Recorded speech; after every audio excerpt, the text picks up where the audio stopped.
Well, good evening, everyone, and welcome to the 8th Annual Lumbar Spine Research Society's Instructional Course Lecture on Degenerative Scoliosis, Perils and Perils of Adult Lumbar Deformity Surgery.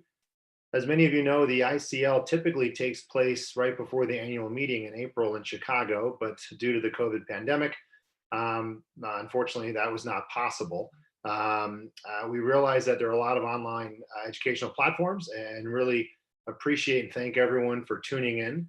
This is going to be a 3-part lecture series. Obviously, the first part being tonight on perioperative considerations and optimizing outcomes in adult deformity. The next 2 seminars will be the following Tuesdays. I want to thank everyone again for tuning in. We have an absolutely outstanding faculty. I want to thank everyone, and I'll introduce them as the night goes on.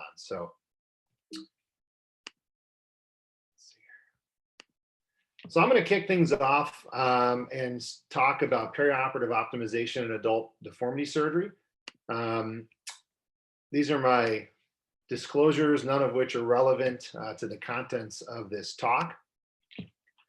So for those of us who like to do deformity surgery, the good and the bad news is that we're only going to get busier as time goes on.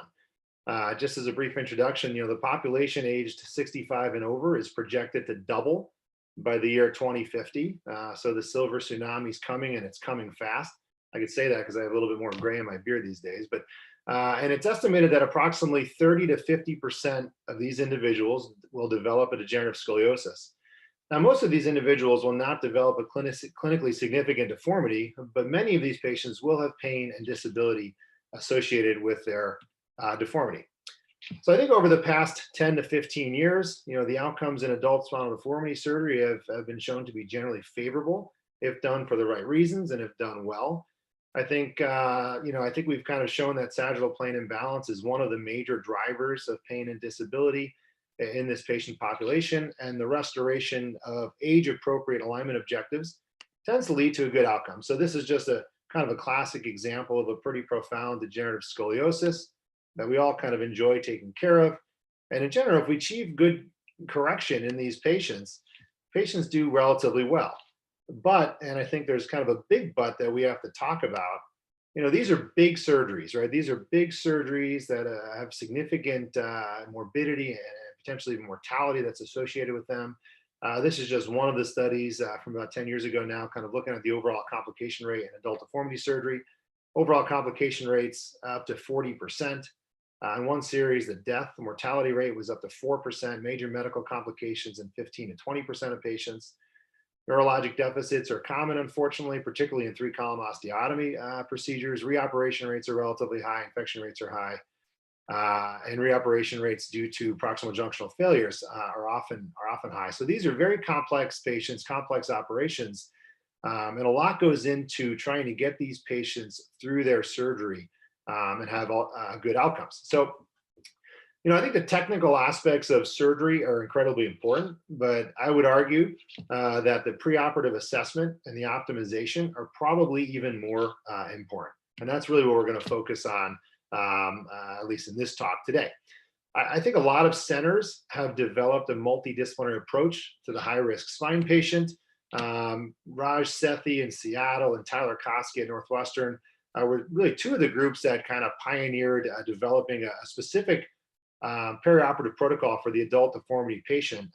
And basically, they were trying to develop protocols to standardize the care for these high-risk operations. They all included a multidisciplinary team preoperative screening conference that helped identify quote-unquote high-risk patients. Interestingly, if you look at both of these kind of initial studies, about 25 to 30% of these patients that were presented at their conference were deemed not ready for surgery. Didn't mean they didn't have surgery, but they just weren't ready and needed some sort of perioperative optimization prior to undergoing their big correction. Standardized protocols for patients with adult spinal deformity, I think, are incredibly important. If you're going to do these operations, you have to work very, very closely with your team. Perioperative medical assessment, optimization, intraoperative fluid and blood management, really work closely with your neuroanesthesia team. And then obviously postoperative pain control and mobilization protocols. And obviously the ultimate goal here, right, is to improve patient outcome and decrease the risk of perioperative complications. So in terms of kind of doing this, I think in the perioperative or preoperative area, I think it's really important to acknowledge and recognize that we have to be the quarterback to this team because we have most at stake. These are our patients. We're the only ones who really fully understand the magnitude and kind of the gravity of these operations and the potential risks associated with them. But we also have to involve a lot of people to kind of help us. So these are just some of the people that we kind of include at the Cleveland Clinic in terms of trying to get these patients ready for their surgery. So this is all happening in the preoperative area. And when we talk about minimizing complications and optimizing outcomes in deformity surgery, I think it's kind of just simplistic to look at it in the preoperative kind of area, the intraoperative area, and then the postoperative area. And the preoperative area really starts with preoperative education and counseling. I always tell our fellows that these are the patients that you want to see 3-4 times with their families in clinic before you really kind of undergo this operation. You need to make sure that everyone is on the same page and understands kind of what they're getting themselves into. Avoid surgery if possible, right? And just because you have a curve doesn't mean you need a big curve surgery. Always do the smallest operation possible that's going to accomplish the goals of surgery.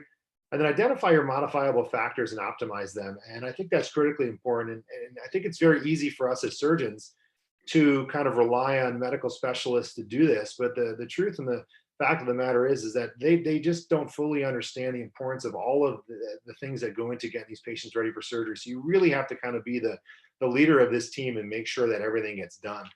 And if you think about the things we're trying to prevent and minimize, right, it's perioperative medical complications, it's infections, it's neurologic injuries, which is primarily a technical issue, and also reoperation rates, which tends to be either non-unions or proximal junctional failures.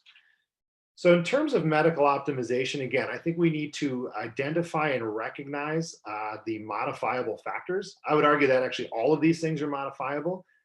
Chronological age is not, but physiological age may be in terms of kind of looking at patients' frailty and getting them ready for surgery. A lot of authors, Paul and I wrote about this, probably about 8 years ago now, Paul, but a lot of authors have kind of looked at this and have tried to provide an update on modifiable factors to reduce the risk of surgical site infections. And I think really it comes down to you just have to choose your adult spinal deformity patients very, very wisely. You have to think about all these things before you even consider signing these patients up for surgery. This is a really simplistic, I think, way to think about this. Obviously smoking is a no-no for really any fusion procedure, but particularly for these deformity operations. So what we're doing now at the Cleveland Clinic is that we test these patients. We get a negative nicotine test prior to even scheduling their surgery. So a lot of counseling, a lot of education and discussion happens in the kind of the first few visits with these patients. And before scheduling their surgery, they need to prove to us that they're willing and able to kind of quit smoking. Then they get scheduled and they get another negative, or they need another negative test within the next week or the week or two before surgery. In terms of diabetes, and again, this is all stuff I think everyone's aware of, but you need good control of your blood sugars around the time of surgery and even kind of, longer term. So we're getting hemoglobin A1Cs on patients early. And if they're greater than 7.5, these people are being referred to endocrinology. Obviously, if patients are overweight, obese, BMIs of greater than 40, these patients are getting referred to a non-surgical weight loss program. It's interesting. I was talking to some of our bariatric surgeons at the Cleveland Clinic, and it's not as easy as just saying, okay, go get bariatric surgery and come back. Actually, less than 1% of patients who get referred for bariatric surgery at the clinic actually get bariatric surgery. So I think it's the non-surgical kind of multidisciplinary weight loss program that's much, much more effective actually in this patient population, at least in our series. And age is obviously kind of, there's chronological age and physiological age, but age of greater than 75, a lot of these patients are being referred to geriatrics for an evaluation for their frailty scores prior to surgery. I think there's probably a better way to look at this than just specifically looking at a specific age. Frailty is probably a better way, and we're going to get into that in a second. So in terms of frailty, and I think a lot of centers are looking at this now and kind of building this into their electronic medical record. Frailty is really looking at physiological age as opposed to chronological age. It's been associated with increased risk of complications, increased length of stay, and also associated discharge disposition. The frailer patient is, the more likely they're going to need to go to a rehab facility after surgery. This is just one study looking at the Adult Spinal Deformity Frailty Index by the ISSG and Chris Ames's group. And basically what they showed was that greater patient frailty as measured by this index is associated with longer hospital stays and a greater odds ratio of major complications or reoperations. What about anemia? So we looked at this at the clinic about 3 or 4 years ago, and we're actually somewhat surprised. We actually had one of the highest rates of transfusions in the entire hospital, and our transfusion rate was relatively high at 21%. But what's probably even more surprising was that our pre-surgical anemia rate was 15%. So a lot of these patients coming in for elective surgery were found to be anemic prior to surgery. So that kind of provoked us to think about this, and we're kind of checking these labs very early now in the preoperative setting. And if people have a hemoglobin of less than 11.5, they're being referred to blood management, where they basically kind of do all the appropriate labs and set up intervention, whether or not be oral iron infusions, EPO injections, and obviously hematology plays a big role in this. We're starting to collect data now, but our transfusion rates have gone down since implementing this kind of system and protocol. I think the big elephant in the room for a lot of our patients, right, is mental health and chronic pain. It's incredibly important, I think, to identify these patients preoperatively. We're in the process of developing a pathway for optimizing patients with chronic pain prior to surgery, particularly before deformity surgery. We're looking at using PHQ-9s, our mental health scores, PROMIS, obviously, preoperative MMEs, and we're trying to identify a trigger that will then kind of have these patients go to our chronic pain program, which includes anesthesia pain management docs, a pain psychologist, and cognitive behavioral therapy before and after surgery. In terms of osteoporosis, and I'm going to leave this because Paul is going to really focus on this, and he truly is a worldwide expert in the management and treatment of osteoporosis in this patient population. But it's important to us, right, for a lot of obvious reasons, particularly in this complex patient population. This is a nice review article that I just wanted to put up here as a reference for everyone on the call. I strongly suggest that you look at this. This is AO Spine. Mike Dobbs is the senior author, really just kind of summarizing basically all this stuff we're talking about. We're not the only subspecialty looking at this. Obviously, this is from the joint literature. We're all really trying to kind of, look at how can we better identify these patients and optimize these patients prior to surgery. This is just one study looking at a checklist that they built into their electronic medical record. And I think this is really where we're going with this. We're in the process of developing this in our Epic system too, where basically there's going to be a check mark for everything that's important to us to get these patients ready for surgery. So basically, this is what I think about in terms of optimizing patients prior to surgery. It's medical optimization, it's bone health optimization. And I really think it's so important for us to take the lead on this. And to make sure this all gets done prior to putting these patients to these big operations. So I will end there. I'm going to invite Dr. Paul Anderson, one of my mentors and close friends from the University of Wisconsin, who's going to give a talk specifically on evaluation and management of osteoporosis in the adult spinal deformity patient. Okay. Thank you, Jason. That was a good lead-in. As I'm going to cover the osteoporosis aspect of that optimization. And rather, I think a good title for this talk is What We Don't Know Will Hurt Us. Here are my financial disclosures, which should not affect this talk. And so the objectives are to encourage spine surgeries to assess bone health by determining who needs further testing, using DEXA to interpret DEXA, and then to provide a pathway for treatment if warranted for bad bone health. So bone health optimization is a process of evaluating the bone status of your patient, identification, correction of metabolic deficits, and initiation of treatment with anti-osteoporotic drugs when appropriate. The goal is to improve outcomes and reduce complications in a cost-effective manner. The rationale for bone health optimization is that it's common.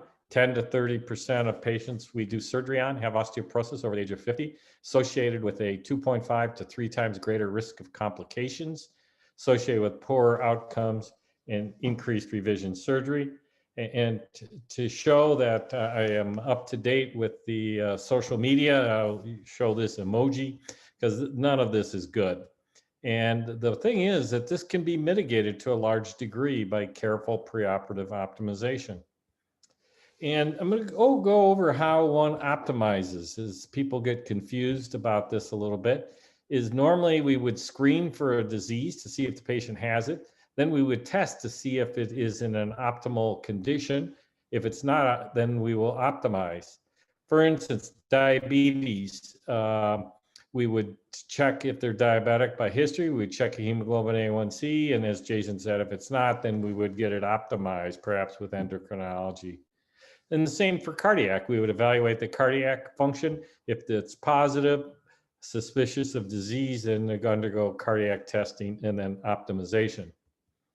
So osteoporosis works like this. The first thing is screening, and the screening is to decide who needs to go further and get a DEXA. So we're not saying that everybody needs a DEXA, but first of all, we screen to determine who needs a DEXA. Then we undergo DEXA testing and then optimization.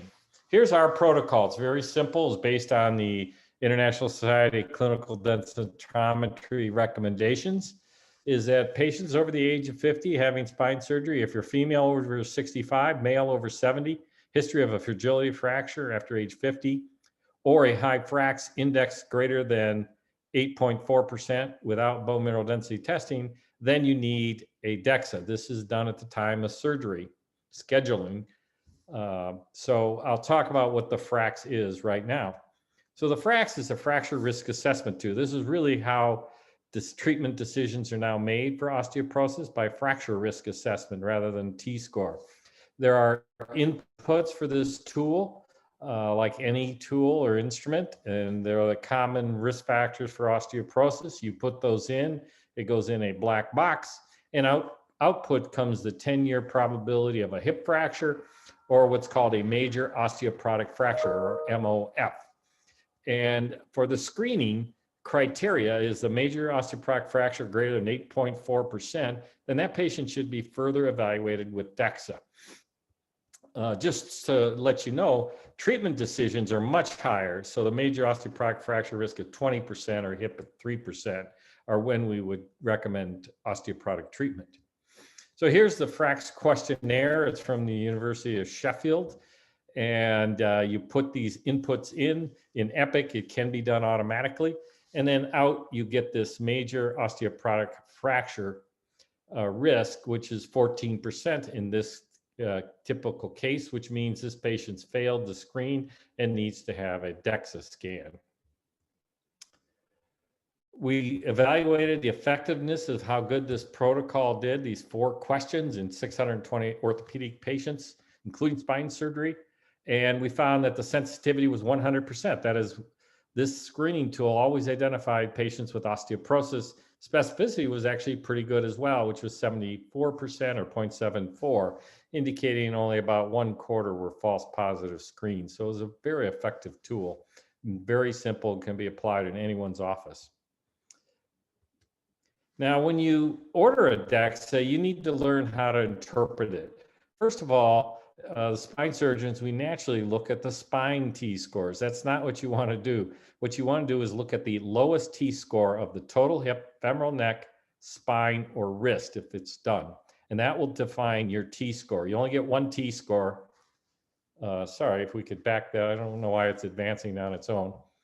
But that's how you interpret it. Here's the vertebral fracture assessment. This is that can be done with DEXA. And this helps identify occult fractures, which occur up to 30% of cases. I suggest that you always order this if you can when you order a DEXA scan, because it's very nice to know in deformity surgery if there are some occult fractures. Opportunistic CT is another way to give us information about bone health. Again, you measure Hounsfield units. It's best measured at L1, but could be even down to L5, where a circle or a region of interest is drawn. And if the Hounsfield units are less than 110, you likely have osteoporosis. If it's more than 150, you have normal bone. If you're less than 80, expect poor screw purchase. And my own personal opinion is I would think about cementing those screws or not putting screws in altogether. So who actually needs bone health optimization? We use the clinical diagnosis of osteoporosis by the NOF, which is 3 criteria: a T-score of less than -2.5, or history of fragility fracture, or a high treatment frax. Now, this is where it's specified as 3% hip or major osteoporotic fracture, 20%. Also, if there's low Hounsfeld units or revision surgery. So what does the bone health specialist do? It's the same as secondary fracture prevention, where you screen for secondary causes, check vitamin D, you adjust lifestyle, assess fall risk, provide nutrition as needed, and medications.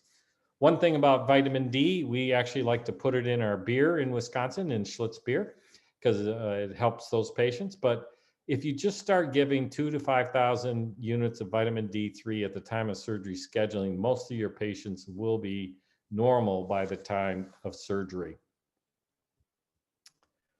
Well, what about the drugs? There are two classes. There's the anti-resorptive drugs, bisphosphonates and denosumab primarily. And these will increase bone mass 2 to 5%, reduce fractures by 50%. Denosumab actually may increase it up to 8 to 10%. The anabolics are bone builder drugs, and these increase bone mass 14 to 20% over several years, and they have a more effect on reducing fracture. However, both are effective in spine surgery. There may need surgical delay, and our recommendations are that for minimal surgeries, do a 3-month delay. If you're starting to do multi-level fusions or there's more severe osteoporosis, then 3 to 6 months. And then if it's a big procedure, 6 to 12 months.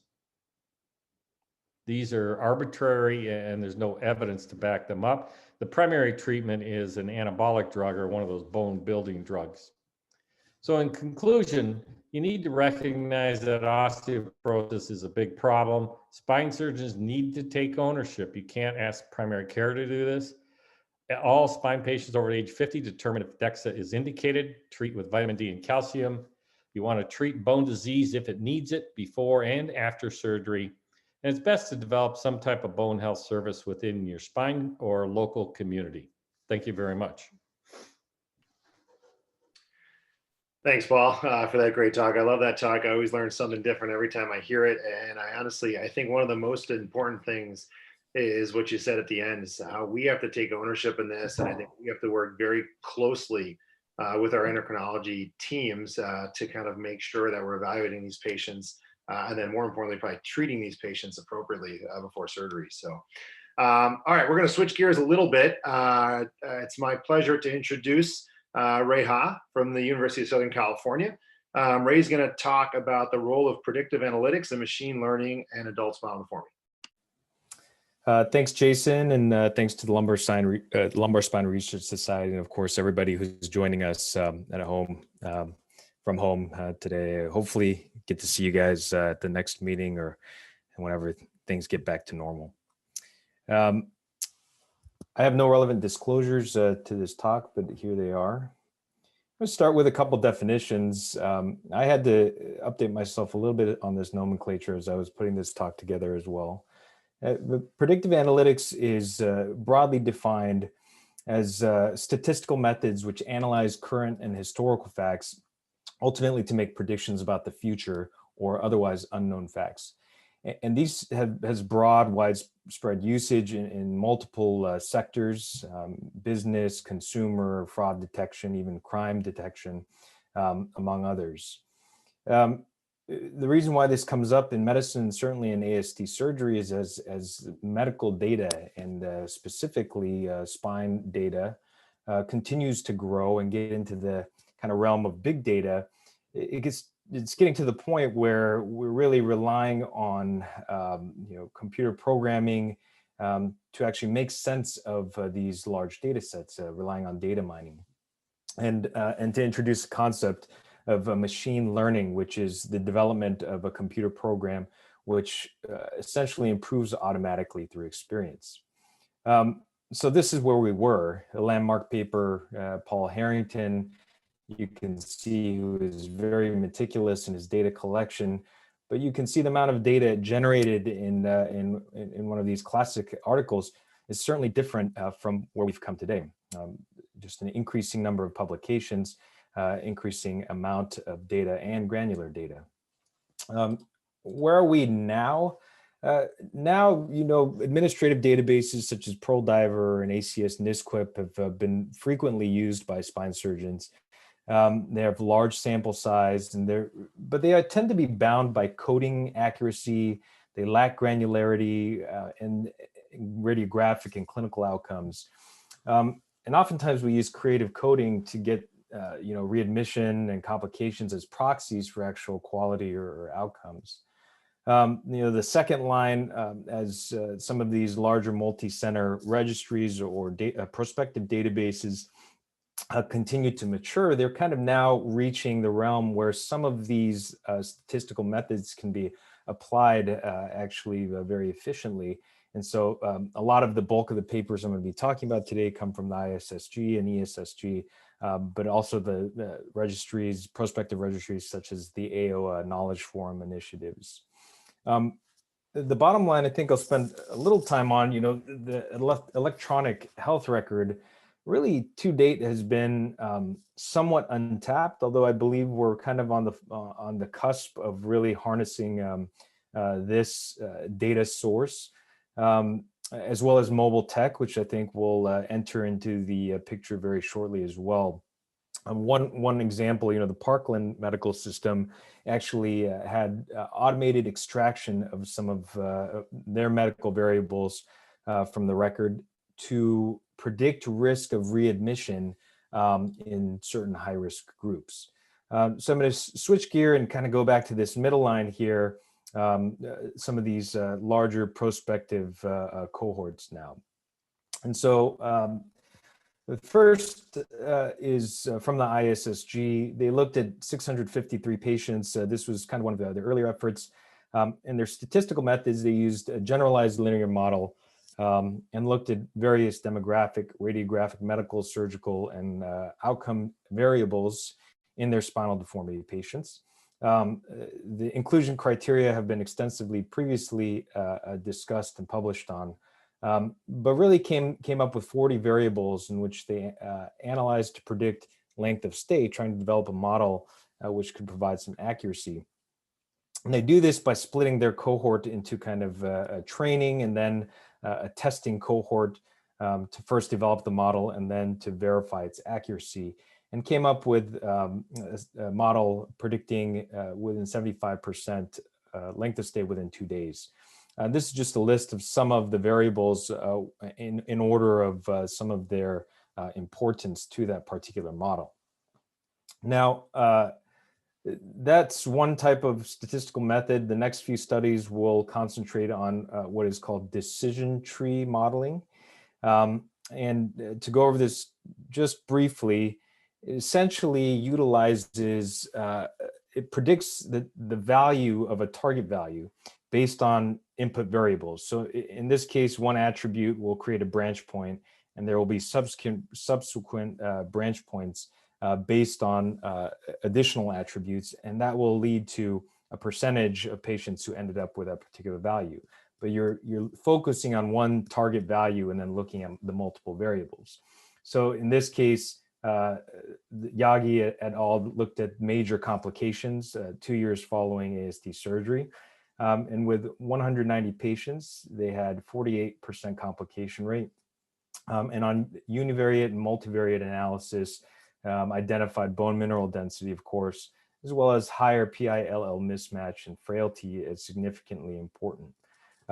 With a decision tree modeling and random sampling, which is referred to as bootstrapping, they developed a model with which 92% accuracy could predict the risk of complications. They actually took that model and applied it to an external cohort and discovered that they could predict with about 84% accuracy the risk of a major complication. So an additional study by the ISSG utilized a similar decision tree. In this case, their target value was PJF, or clinically significant PJK.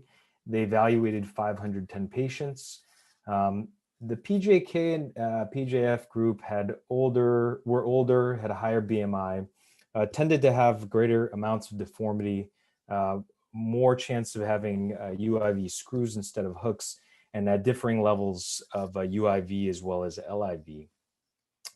Ultimately, they looked at a small number of variables, only 13, And you'll see as some of these studies progress, you'll see the variables and the granularity really increases. But even with 13 variables, they were able to predict post-operative pseudoarthrosis up to an accuracy of 86%, and identified age, the lowest instrumented vertebrae, and the SVA as the most clinically important to their particular model. Now, a subsequent study looked at the target value of will they reach MCID. And so in this, they had 234 patients, 129 of which reached MCID, and had, again, a decision tree type modeling. In this study, they had actually 42 variables which were analyzed to predict reaching MCID, and really developed a model which had an accuracy of 85%. Now, one of the interesting things about this was that the results in terms of importance actually mirrors some of the cohort data in the literature, in which depression has a substantial impact on actually reaching a significant improvement in PROs. Further development, this was another study looking at pseudoarthrosis from the ISSG. In this patient, they had 300, in this study, they had 336 patients, 105 whom had pseudoarthrosis. And the way they structured this study was not only to look at demographics, but they also kind of subcategorized some of their variables into those which could potentially be modifiable, such as selection of LIV or the use of BMP or allograft. What they found was that the pseudoarthrosis group tended to be younger and had a higher percentage of smokers. And on univariate analysis, LIV, selection, BMP, rod diameter, and the presence of decompression all played a role in developing pseudoarthrosis. Using that same decision tree modeling, they looked at 82 independent variables and analyzed these to predict postoperative pseudoarthrosis, ultimately with an accuracy of 91.3%. I thought the most interesting thing about this study was the breakdown of what modifiable variables might be the most important. LIV, BMP, and posterior allograft, as these are potential, if this came into clinical use and you could kind of plug in all the variables for a patient, that you might actually be able to alter some of these in your surgical plan, again, to affect their rates of pseudoarthrosis, again, a kind of a tailored approach.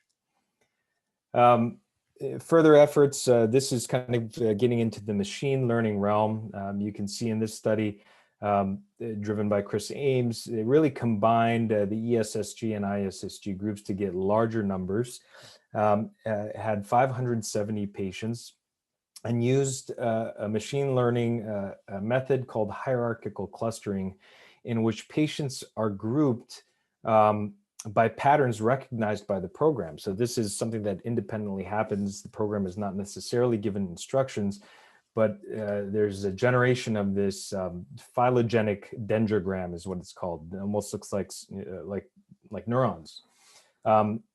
Putting patients which are more closely related together. And they reported on 3 novel patient types, which are represented in this dendrogram. A young patient with primarily coronal issues, an older patient who had revision type surgery, and an older patient in whom it was a primary surgery. And they generated a similar dendrogram for actual surgical types. And using those 4 distinct subgroups, they were able to analyze both PRO as well as complication profiles, and kind of generate this really tailored and specific both risk, major complication rate, as well as potential for a meaningful improvement in the various PROs. And this is kind of a really wonderful first step at tailored risk counseling. A patient comes into the clinic and you're able to get them clustered into a particular subtype or group. Although if you take a look at some of the sample sizes, I think you can see that obviously there's more work to be done. When we talk about consumer analytics, the decisions behind what businesses stock which products or these kinds of things. I mean, we're talking about huge numbers, and you see some of these buckets and there's 7 patients or 13 patients, but this is obviously a tremendous first step towards individualized and tailored treatment and counseling. It's a little bit reminiscent for me of this, if you've ever heard of the Opti project. It's kind of an interesting thing. This is a theoretical map of the internet in which connections between IP addresses and the amount of times that they connect with each other kind of generate. I mean, it really looks like the neurologic system. Additional work was done by the combined efforts of the ESSG and ISSG, a few more studies. In this case, they looked at 561 patients. They examined all the questions of the SRS-22 separately and used 6 different types of modeling, as well as 4 time horizons. And I really like how they did that. They took pre-operative data only versus up to post-operative data. So, potential perioperative complications, surgical factors, and then followed those to 1 year as well as to 2 years. And ultimately developed different models for each of the questions, and a total ROC of about 87%. What they found was pretty interesting. Some of the questions they were more accurately able to predict, and these included things like pain, disability, social function, and labor function, which maybe tend to be fairly binary, as opposed to questions which go into the kind of the satisfaction of surgery, which may be a bit more subjective and therefore hard to model or predict. This was an additional study looking at which patients again would reach MCID. This was kind of, you can see how the complexity of each of these models are growing. They looked at 75 variables. They looked at 8 patient-reported outcomes, used 8 different modeling algorithms, and the same 4 time horizons. Essentially, they're creating 256 separate models for each patient. And what they found was that the most important factor in achieving MCID is your baseline PRO. The more disabled you are, the more likely you are to achieve MCID. And the most important non-modifiable risk factor was age. And this actually mirrors studies in the literature in which patients who are older and more disabled, even though the surgeries are more dangerous, have the most to benefit if they're able to get through it safely. Really, this ultimately, these efforts are culminating in the goal to provide a real-time tool for both patients and surgeons to counsel them about their chances of meeting clinically important improvement and their complication and risk profiles. This is, I believe, the last study, another attempt to look at cost and what they so termed as a catastrophic cost. So essentially looking at 210 patients. They looked at patients who their total episode of care was over $100,000, and that was about 20% of patients. And using both regression tree and random forest statistical techniques, ultimately determined that the number of vertebral levels, the surgical approach, the use of an inner body, interestingly, the surgeon, as well as length of stay were the most important variables which contributed to outliers in cost. So I know that was kind of drinking from a fire hose, but the real question is, where are we going with this? How do we actually use this in clinical practice? Larger data sets are going to be needed to yield stable predictions. And I think that this is where the electronic health record comes into play. If we can automate radiographs being read, if we can find a way to extract data without high labor or manual effort, then obviously these databases will be more robust at a level of granularity needed to actually yield important conclusions. Also, it needs to be user-friendly.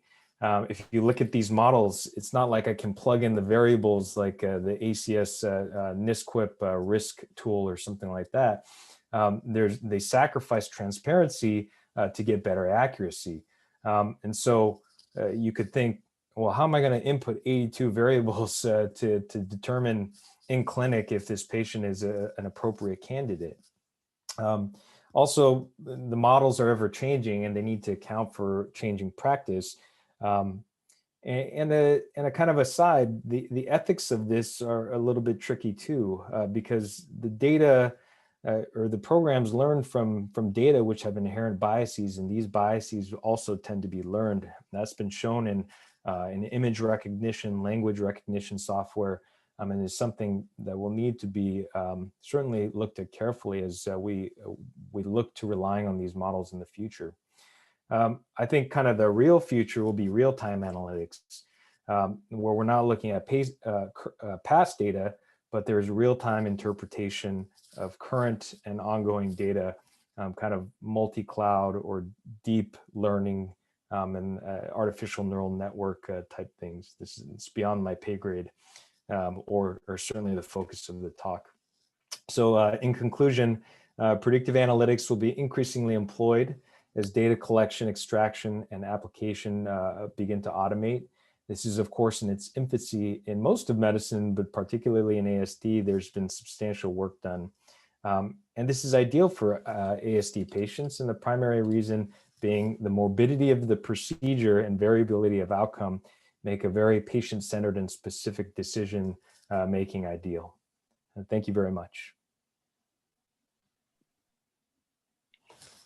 All right. Well, thanks, Ray. That was a great talk on a relatively new and very complex topic. But there's no doubt in my mind that this is the future in terms of looking at spine outcomes data and better understanding our patients and kind of what goes into these patients having better outcomes. So I think as a research society, hopefully this is something that we're going to really kind of delve into in the future. So the next talk is going to be given by Andrew Daly from the Department of Neurosurgery at the University of Utah. I'm particularly interested in this talk because I think as spine surgeons, we're a little bit all over the map in terms of VTE prophylaxis. I remember when I was at Northwestern, at least on the orthopedic side of things, it was like a criminal act if you gave someone DVT prophylaxis after surgery, but at the Cleveland Clinic, we give everyone DVT prophylaxis. So Andrew, I'm looking forward to your talk and your experience. Yeah, thanks so much, Jason. I appreciate this opportunity to go ahead and give this talk. We're going to be going ahead and talking about the incidence of venous thromboembolism and how we prophylax in adult spinal deformity surgery. These are my disclosures, none of which are at all relevant to the talk to be given. Basically, it's a pretty big problem. There's over 500,000 venous thromboembolic events that result in hospitalizations per year, and over 50,000 of these will lead to deaths. Now, there's a very high rate in orthopedic procedures. And you guys know better than I do that there's a very substantially increased risk, 19-fold increased risk with knee and hip arthroplasty. And in this patient's, chemoprophylaxis is strongly recommended. Why is prophylaxis recommended? Well, as high as 10% of DVTs can result in PEs. And although many PEs are asymptomatic, up to 6% could be fatal. The problem that we have in spine surgery is we have to weigh the risk of an epidural hematoma forming in an area that we've decompressed versus the risk that we would have if we had a venous thromboembolism. And as many of these are asymptomatic, you'll say, well, what's the point? And I'm going to make the argument throughout this talk that perhaps we can mitigate this risk of epidural hematoma and effectively prophylaxis patients with both mechanoprophylaxis and chemoprophylaxis. Now let's look at a couple of systematic reviews. This is one that is now over 10 years old, but it's important because a lot of the guidelines, specifically the guidelines from NASS and the guidelines from the American chest physicians, are drawn, I think, from this article. This is from the group at Mass General, and basically they found the overall incidence of a venous thromboembolic event anywhere from less than 1% to 31. And with the pooled data, it was around 2.1%. They looked then at how you prophylax the patient. If there was no prophylaxis, the overall rate was 2.7%. Compression stockings were 2.7%. Pneumatic sequential compression devices, 4.6%. If you use both forms of mechanoprophylaxis, it was 1.6%.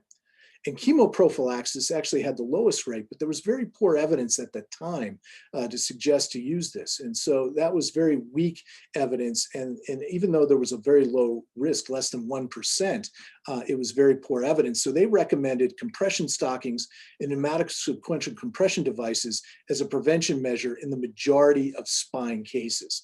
Now, you got to remember at that time, we weren't doing as much deformity surgery and, sort of 1 and 2 level lumbar fusions were what we were thinking about. So that's why these results came up as were.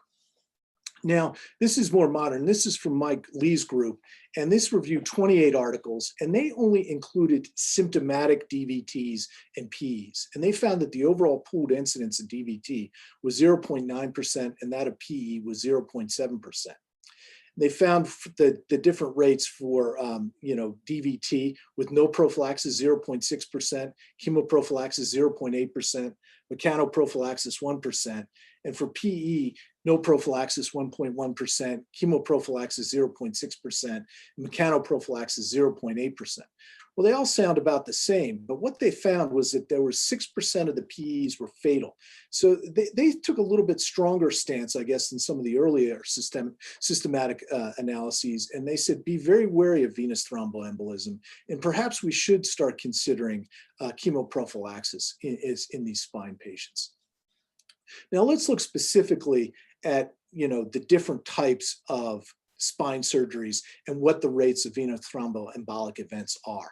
This is a paper that looked at 459 patients with various different pathologies, and all received mechanoprophylaxis, as you can see here.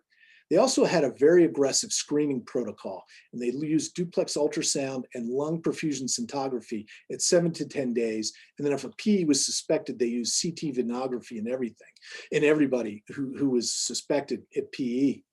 What they found was the overall rate of venous thromboembolic events was much higher, 8.3%, and that of DVT was 7.6%. Now, they did note that most of these were asymptomatic, but remember, they'd used a very aggressive screening protocol.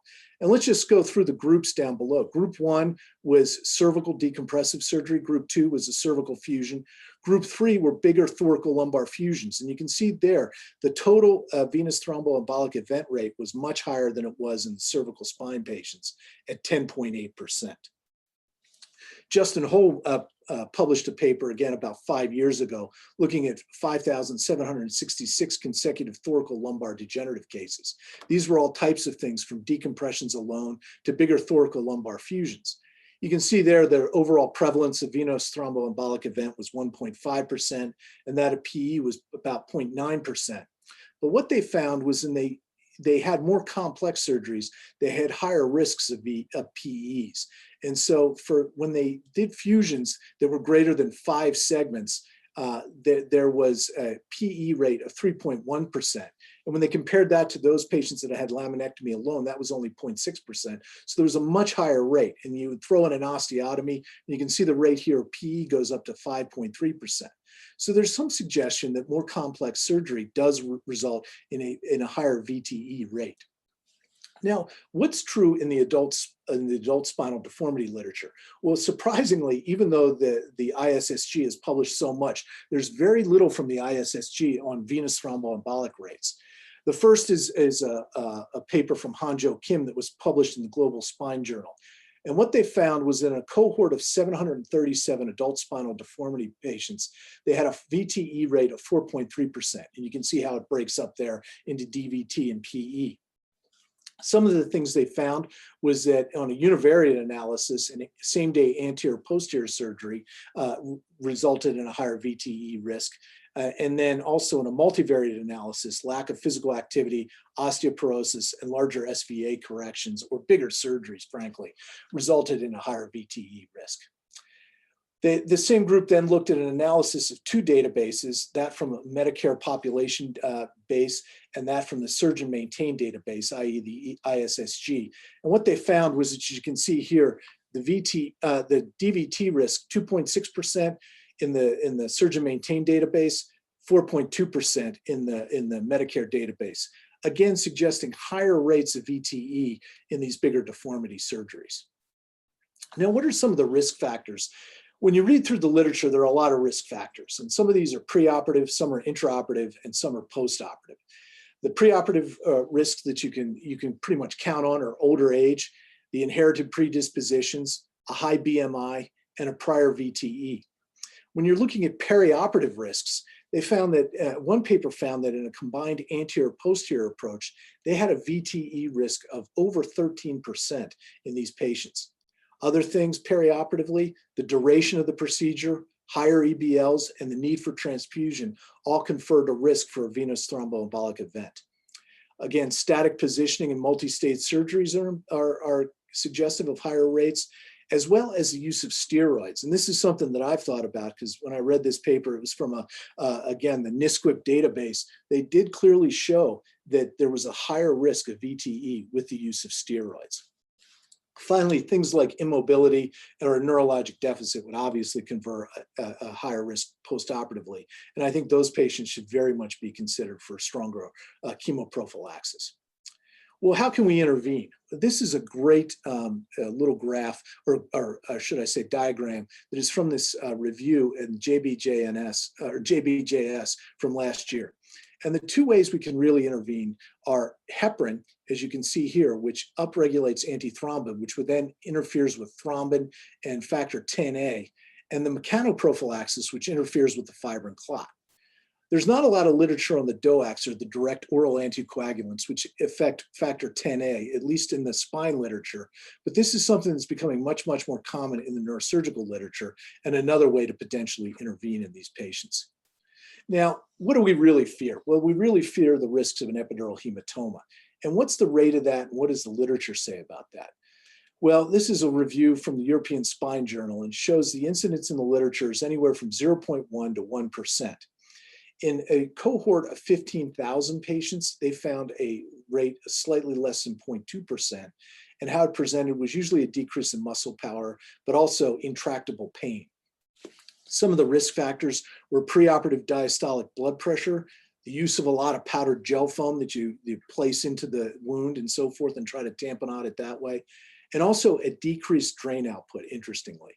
What they found in this study was that the time to reoperation affected the recovery. So if you suspected an epidural hematoma, get in there early and get it reversed, and you have a much better outcome. This is another series. This actually includes patients with cervical, thoracic, and lumbar decompressions. And they found that pain was really the primary presenting symptom in lumbar decompressions. Interestingly, half the cases they had were delayed by more than 4 days, and they found a bunch of risk factors, including multi-level decompressions, a lot of plexus bleeding, high intraoperative blood loss, pre-op coagulopathy, increased age, ethanol use, and low hemoglobin, all predicted epidural hematoma postoperatively. So what do we know about using low molecular weight heparin chemoprophylaxis in these higher risk patients? Well, here's a study looking at this in spine fracture patients. And what they looked at was the use of early or late initiation of chemoprophylaxis for VTE prevention in operative spine trauma patients. About a quarter had early intervention and about 3/4 had later treatment. And they found that the VTE rate was significantly lower in the early intervention group compared to the late group. But what they did find that it was safe. There were no epidural hematomas, no wound hematomas, or no other sources of bleeding in that early chemoprophylaxis group, suggesting, I think, that low molecular weight heparin could be safe in this group, in this group of spine patients. Here's another paper looking at low molecular weight heparin specifically in all types of spine surgery. This is from NYU, and they had 367 patients with instrumented fusions or larger multi-level decompressions. About 2/3 of their patients had lumbar surgery, and they used mechanoprophylaxis plus chemoprophylaxis that was started at 10 p.m. on postoperative day number 1, utilizing enoxaparin of 40 milligrams. What they found was that the overall VTE rate was 3.8%. Sounds a little high, but they actually used a very aggressive screening protocol, and over half their patients had ultrasounds, and a significant percentage actually had CTAs to rule out PEs.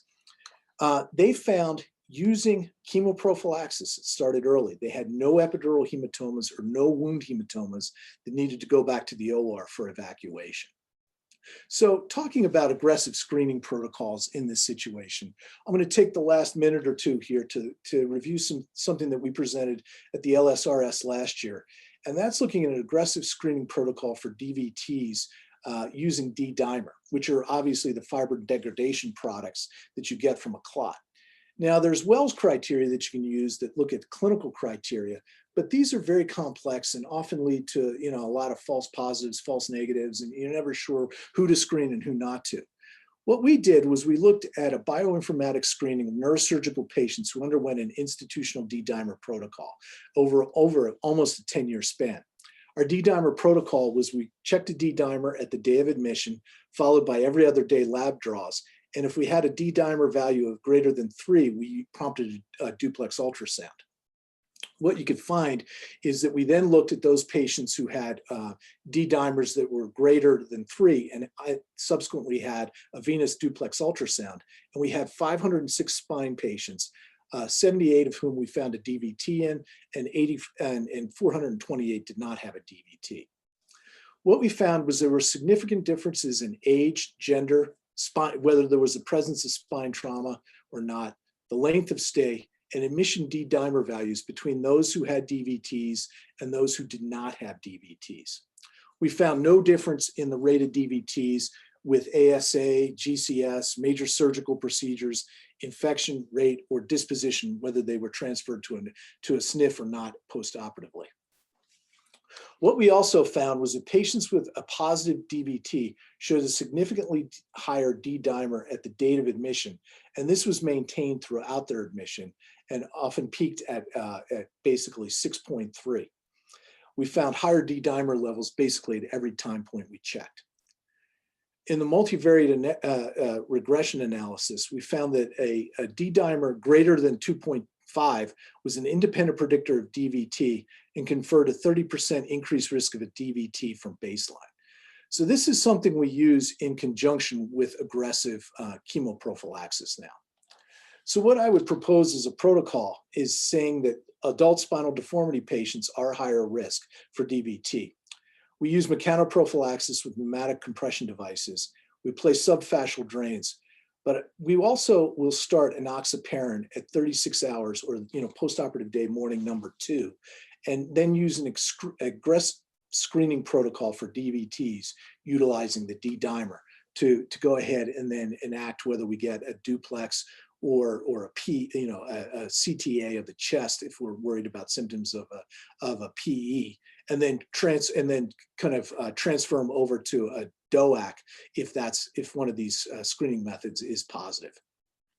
In conclusion, there is a low rate of VTE in most spine procedures. However, adult spinal deformity patients do have a higher risk. We have to balance the risk of epidural hematoma with that of venous thromboembolism. And I would propose that the additive value of an aggressive screening protocol does not replace the gold standard of venous duplex ultrasound, but certainly helps us augment its utilization. Well, thanks very much for your attention, and I appreciate the time, Jason. All right, thanks, Andrew. That was an outstanding review on a topic that we probably don't talk about enough, but I really enjoyed that. I acknowledge that we're running a little behind to all the attendees. I apologize about that. We do not have a hard stop at 9 o'clock, so we're going to continue. I hope you can stay on. The content really has been fantastic, and I really appreciate the faculty's talks and involvement. So the next talk is going to be by Shah Dadwad from the University of Texas in Houston. I think on probably one of the more important topics in terms of perioperative optimization and kind of getting these patients through surgery, which is multimodal pain management in deformity surgery. Thank you, Jason, for that introduction. Can everybody see my screen here? Yes. Great. My name is Shah Dadwad, one of the adult pediatric spine surgeons from University of Texas here in Houston. Our claim to fame, Moore Herman, our affiliated institution, is the busiest trauma center in the world, which is good and bad. But I'd like to thank Jason Savage for inviting me, and LSRS and Roger Rao It's a privilege to be here. As you know, many of you may know, Jason is one of my mentors, and I wouldn't be successful or where I am today if it wasn't for his guidance and help, and late night answering my calls late in the middle of the night regarding some patient I'm having a catastrophic problem with. So thank you to him. And for my plug for LSRS, this institution or this organization is not just a organization for talks and presentations, but also is a network for fellows and residents and other surgeons. And hopefully next year we'll be able to work on networking and getting to meet each other in person. So my talk was multimodal pain management. And I was asked to give this talk because, many of our patients are totally pain-free, thanks to our laser spine surgery here in Houston. But no, this is a very important topic. And what does that mean? What does multimodal pain management and what are these regimens? So it's basically a combination of opioids, anti-inflammatory medications, neuromodulatory agents like gabapentin and pregabalin, acetaminophen, steroids, muscle relaxers, and local anesthetic. And the goal here is to provide appropriate postoperative pain control to reduce our complications, reduce opioid use, and improve patient satisfaction. As we all know, opioid consumption can lead to ileus, nausea, vomiting, drowsiness, respiratory pulmonary issues, constipation, delay in discharge, urinary retention, etc. It's nothing like doing a large deformity correction and having a patient develop ileus and having them sit in the hospital for a week or two. It can be pretty devastating. So multimodal pain management and these regimens are very important.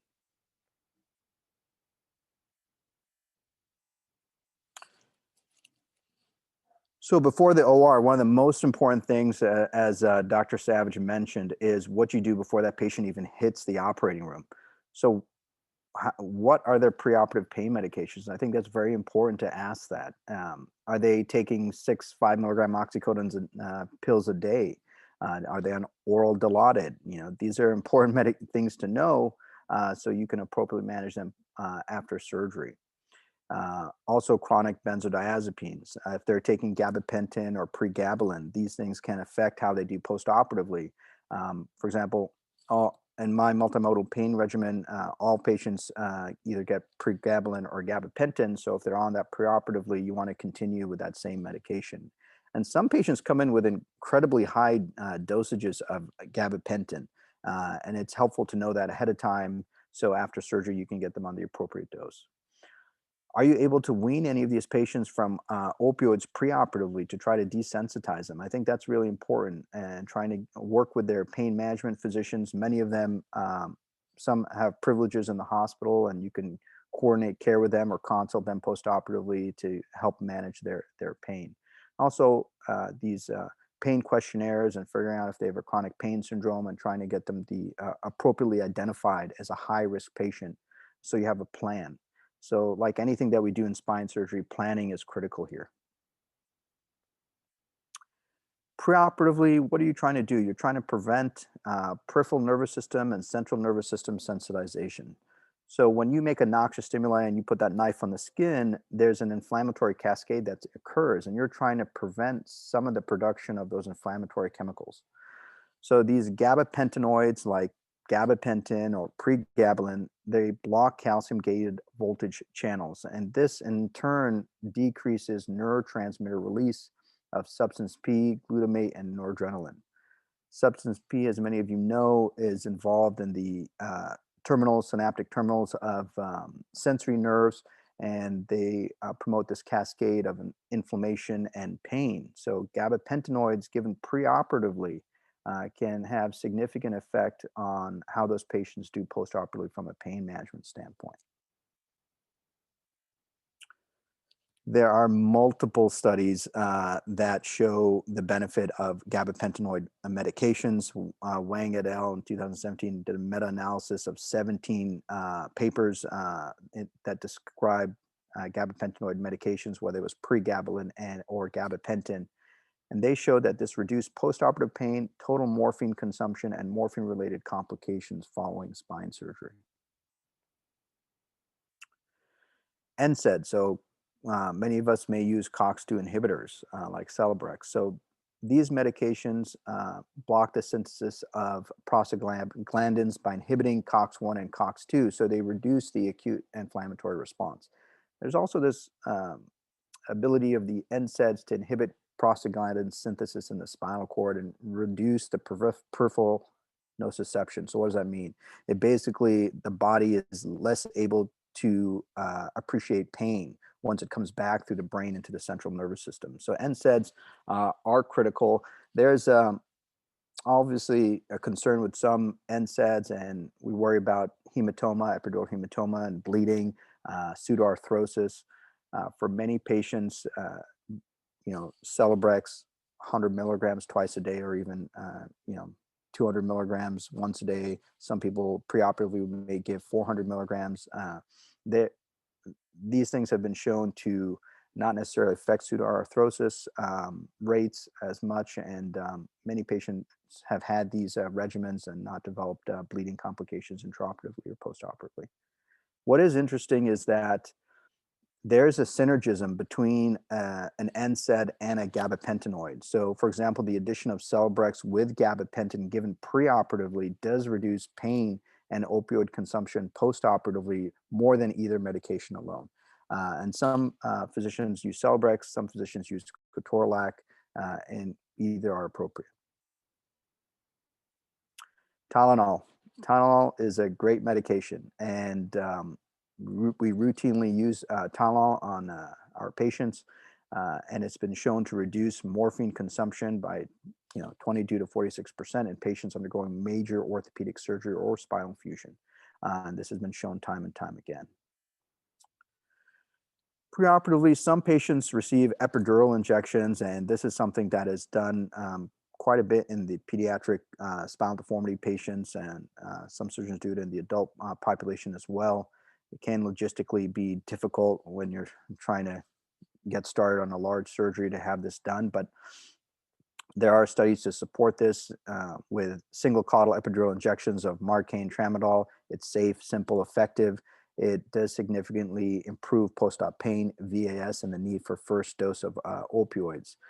There's multiple meta-analyses of 17 trials. There's one of them by Zhu et al. In 2017.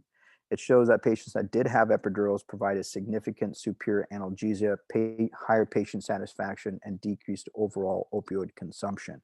And as we move more towards patient satisfaction, it's already here in many of our institutions, pain control is obviously going to be up front and center for a lot of patients. Intraoperatively, there are different things that we can do. One of those are epidural application of medications, and many surgeons have all sorts of pastes and things that they concoct or make on the back table and put on the dura. For example, one study is regarding epidural morphine soaked on gel foam. Did improve analgesia for 48 hours postoperatively, the time of first analgesic request, improve their time of ambulation, discharge from PACU in the hospital, no adverse effects. I do not do this, putting gel foam on the dura, as I think Andrew was talking about, that can potentially create issues. But it is a known thing. It has been shown to be safe and can improve pain outcome. Epidural opioids, meaning some surgeons will place IV Dilaudid onto the dura. There's intrathecal morphine, Duramorph, and those things have also been shown to improve pain control, mobilization, and pain scores. I personally do not do any intradural morphine. Some of my partners do that for the pediatric patients, but I have shied away from that. I've seen complications related to that, so I do not do that, but I'm sure many surgeons do and have had no issues. Also, steroids. So every spine patient gets dexamethasone, one from a swelling airway standpoint. Generally, we're giving about 10 milligrams of IV dexamethasone preoperatively. This also is an antiemetic. Also, from a pain standpoint, there's reduction in pain scores, opioid sparing, delayed time from the first analgesic intake. And also, it does help with the radicular system symptoms postoperatively and use of narcotics. So dexamethasone or some sort of steroid, I think, is appropriate. Obviously, we do have concerns regarding respiratory use or potential infection, but giving 1 dose of dexamethasone, I think, is safe and effective. Postoperatively, we have a ton of different options available here. There are many studies here to support many different algorithms and different regimens. But what has been shown is multimodal pain medications is vastly superior to PCA. It's not only safe, but there's significant advantages for the reasons that we mentioned above versus placing somebody on a standard IV PCA. Unfortunately, long-acting liposomal local anesthetics have not borne out in the literature to show a statistical benefit in narcotic usage, length of stay, and complications, but that, again, is also controversial. Muscle relaxants, ketamine, also many surgeons do use this for pain control. There's insufficient or conflicting evidence here that shows that this provides any pain control or decrease in narcotic consumption. Postoperatively, again, COX-2 inhibitors, NSAIDs, significant benefit to patients with no reported complications from multiple studies. But the reduction in opioid use is significant. There's 17 randomized controlled trials. The NSAID group had vastly improved VAS scores at 12 and 24 hours post-op and decreased opioid consumption. So I think NSAID use is important, but it is a surgeon preference.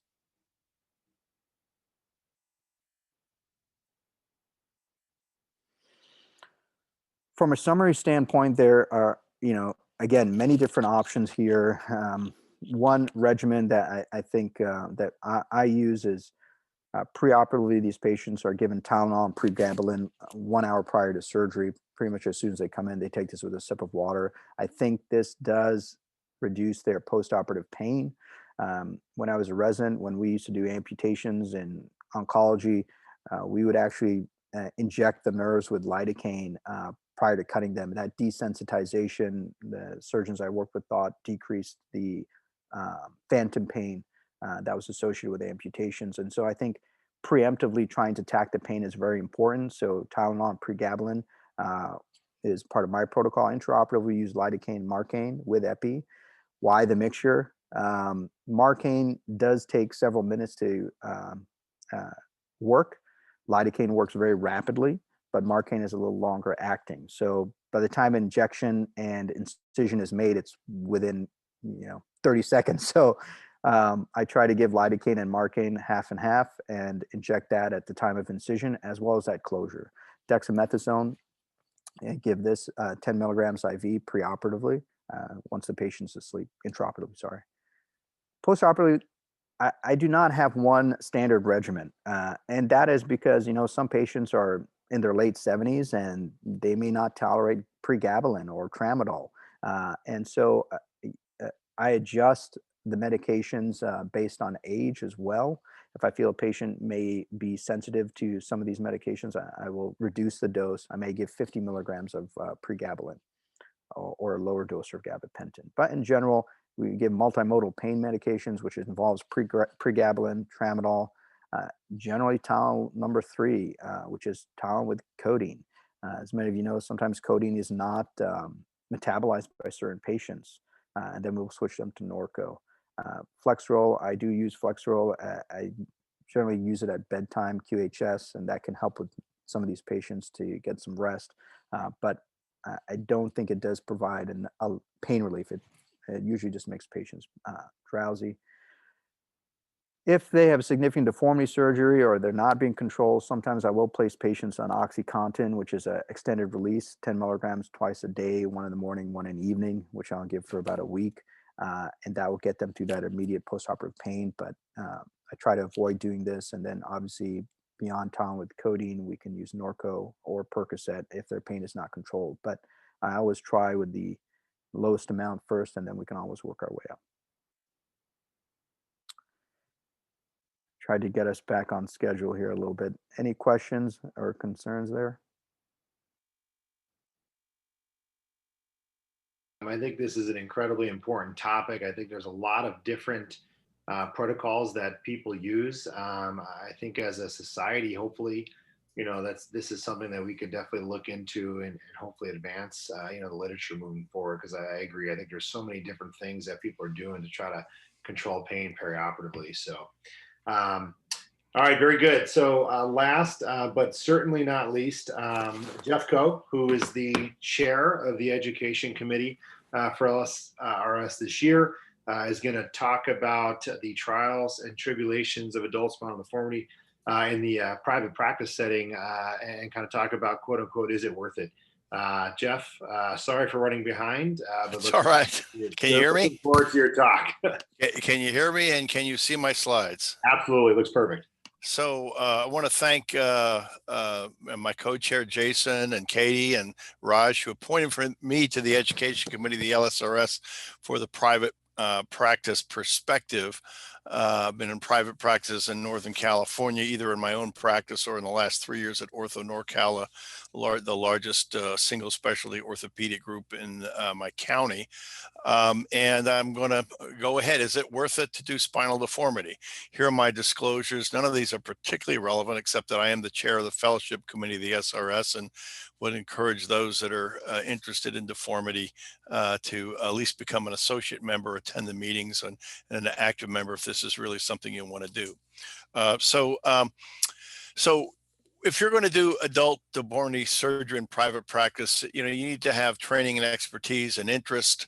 There are local community factors, practice considerations, technology, hospital support, and economic factors. Did your residency and fellowship include spinal deformity, adult or pediatric? Was it part of your training, or were you from a residency that was heavy in deformity? Do you have a mentor with whom to share ideas on challenging cases? Do you have clinical research experience with spinal deformity? In post-fellowship, are you members of the societies like the LSRS or the SRS? Have you done visitations, deformity surgery? Do you participate in study groups like the ISSG? Are you attending continuing education courses? So personal interest, you maintain a strong interest in spinal deformity surgery. How is your risk reward tolerance? Does spinal deformity surgery challenge you intellectually? Do you identify yourself as a spinal deformity surgeon? Do you have or anticipate building or sufficient volume to maintain your spinal deformity skill set? So what about community factors? Are you an urban, suburban, or rural? Is there one or more major university medical centers close to your community? They're going to be your competition, but they can also be your support. An outlet for your most challenging cases if you're not feel like you really honestly shouldn't be doing that kind of case in your particular setting. Do you have a local private practice competitors that perform spinal deformity surgery? Are there others doing the same work as you? Your practice, are you solo? Are you in a smaller single specialty group, spine only with or without PM&R, orthopedic surgery with or without PM&R as I am? A large single specialty group, a multi-specialty group that's large or very large. We have Kaiser Permanente in California. Do you have partners or congenial competitors to help with coverage? Do you have help in the operating room, a PA or nurse practitioner, a non-spine spine surgeon, or a semi-retired spine surgeon to help you with the pretty straightforward cases? For the more challenging cases, like 3-column osteotomies, a practicing spine surgeon. In the same specialty, that surgeon will take a good chunk of their time and must bill as an assistant. But if you're a neurosurgeon and work with an orthopedic surgeon, or an orthopedic surgeon works with a neurosurgeon, they can bill as co-surgeon, and therefore it's worth their while to participate from an economic perspective. Do you have consulting support for optimization and preparation for spine surgery as suggested by Jason and Paul? You need to optimize these patients, particularly so in a private practice setting, because you don't intrinsically have the support institution necessarily. Do you have the support of your non-spine and spine surgery partners to perform these complex cases? Are you the go-to spine deformity surgeon in a group that includes multiple spine surgeons? Some groups, for example, will have spine surgeons that just want to do cervical or just want to do lumbar degenerative, and others that will be considered the deformity surgeon for the group. You have adequate clinical and support staff in your office or clinic. In terms of technology, are you willing to embrace new technology that becomes available? In my case, I think some of this technology has helped lengthen my skill, like MIS surgery, or lengthen my career, that is. MIS surgery, spinal navigation, robotics, reduced radiation technology. For example, one company's developed a navigated ultra-low dose fluoroscopy, and radiation safety is very important. And also there's availability of patient-specific customized fabricated drill guides that Raj Sethi has pioneered. For hospital support, is your hospital willing and able to support an adult spinal deformity program? Is your hospital willing to mark this program with you as a physician leader? Do you work at multiple hospitals? How does this play a role in this? Economic factors, payer mix. Are you predominantly PPO, HMO, Medicare, Medicaid? If you have a high workers' compensation practice, you're not likely to have much spinal deformity volume. Now, I also want to spend a moment to talk about bundle payment for care improvement initiative, the advanced version of this, of an alternative payment system that's sponsored by Medicare. A single target price is set for all medical services for a 90-day episode care for the patient. So for this bundle payment program, if the actual cost is less than the target price and the controlling entity saves, if greater, the entity loses. The target price is set by CMS based upon DRG and comorbidities. An important part for spinal deformity is that the target price for deformity is not that different from a simple degenerative case where the DRGs are essentially identical. For the reconciliation period, you win. This is the night, for a given period of time in which all these cases are put in the bundle. You'll win if there's no or limited complications, discharged to home with no or limited home care and no readmissions. This is challenging for deformity. It's a loss if you have major complications, discharge to SNF, skilled nursing, readmissions, or discharge, especially to acute rehab. So the homogeneity of the caseload for total joints is more predictable for spine, especially spinal deformity. Control and hence risk reward. Practice first the hospital. The hospital control is in second position to a physician group control or another controlling entity. Unfortunately, the bundle payment program is going to be mandatory for many of the DRGs for spine and joint beginning in another 2 years. However, Alex Vaccaro, most of you know, he's characterized bundle payment plan as a race to the bottom. And in fact, Rothman Institute losses have forced abandoning the BPCIA as their group as a controlling entity. And it remains to be seen what Jefferson Hospital is going to do with this going forward when it becomes mandatory. My group has had limited success with total joints only in the bundle payment plans for both the original one and the advanced version. So in conclusion, is it worth it? In my opinion, yes. It depends upon your timing and expertise, personal interests, local community factors, practice considerations, your technology, hospital support, and economic factors. But I'll warn you to avoid taking risk in BPCIA if you want to do spinal deformity, because it's a big loser for you. So it's challenging and rewarding. And I say, yes, it's worthwhile for those of you that have the temperament to do so. And I thank you very much. All right, Jeff, thanks so much for that. That was an outstanding talk on a little bit of an unusual topic that I gave you, but I really enjoyed that. And I think everyone kind of on the call did as well. So, well, guys, listen, again, I apologize for running over. I want to thank the faculty for really outstanding talks. I hope everyone that's tuned in enjoyed this as much as I did. I sent in the chat my personal email address.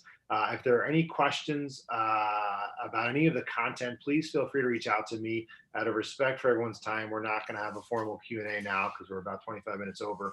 But really, please email me. I will get you an answer. If it's for a specific speaker, I will reach out to them personally and get back to you. Again, I want to thank everyone for tuning in.